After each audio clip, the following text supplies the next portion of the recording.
first 4 weeks of my training program for the UTMB in Obernai are over and everything went perfectly.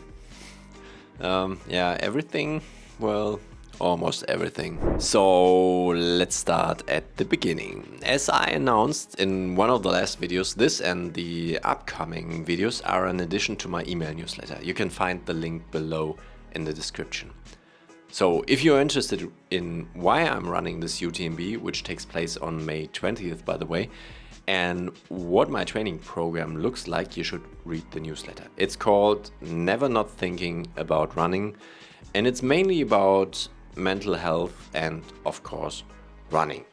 So if you're interested in those topics, mental health, running, and my way to UTMB in Obernai in France in May, you should subscribe.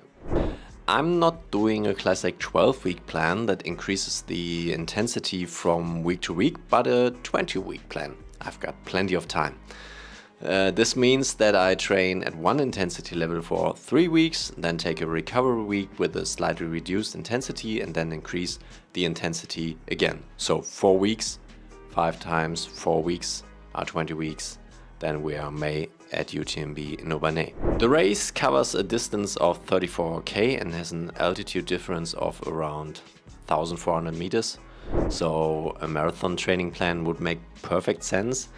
However, as I train rather conservatively in terms of distances, I probably won't run more than 65 to 70k in the most intensive weeks. For me, it's more about coping with your body and not overdoing it.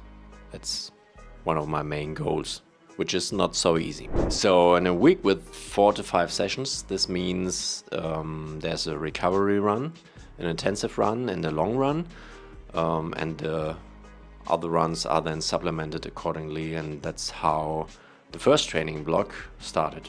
45k per week with a fairly constant running stress score from Stride.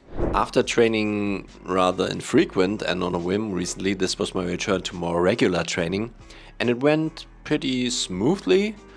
At the beginning of the week I usually did 10k as a recovery run, then came the quality unit where I tried out different things such as minute runs or threshold interval units. The third run was then usually very short, around 5k, where I incorporate strides, and then at the weekend I did the classic long run around 20k, 22, 23, and the long runs in January were not just easy long runs, but usually also had small tasks in it. For example, 4 times 5 minutes at half marathon pace, and then alternating with 4 times 5 minutes at marathon pace.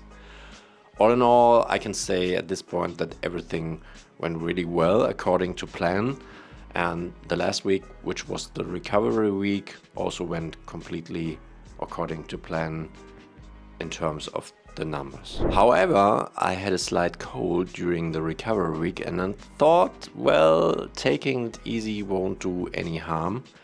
I listened to my body and the measurement data from my Oura ring also. But after the last run I was totally flat and had a really nasty cough.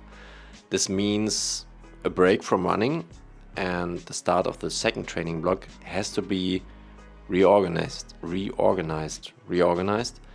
I don't know how at the moment. It all depends on a bit on how quickly I can get fit again. But that's a classic for me, and the reason why I'm so reluctant to run competitions in winter. With 3 children here at home, it's almost impossible not to catch something, and I actually thought it would happen much sooner.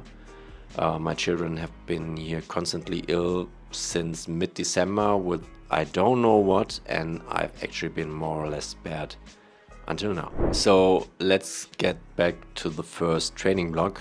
There are a few things that went really well and I want to share. They are encouraging for me for this type of training. That's the right way, that this is the right way. My performance values improved continuously in the first 3 weeks. Within a short space of time, my heart rate values dropped under the same load, my critical power increased, and overall I had no problem running the 45k. It's not very much, 45k. It was also very pleasant for my mind to know that the first run of the week was planned as an easy recovery run, and that the third run rarely covered more than 5 to 6K.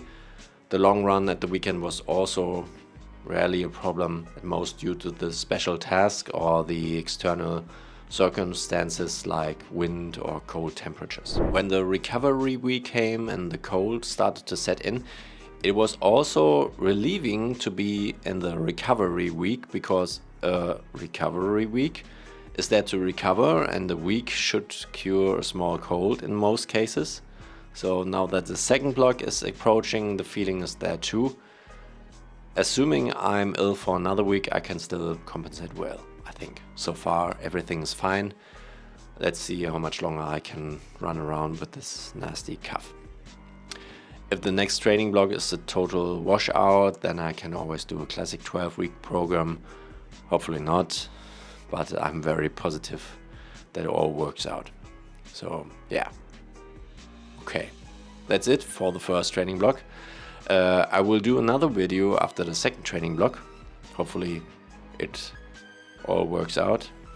Yeah, as I said. So yeah, we'll see. Good. That's it for today. I don't know what I wanted to say. So that's it for today. If you're interested in such topics and such videos, subscribe to the channel and subscribe to the newsletter. Do that. So, see you in the next video. Bye bye.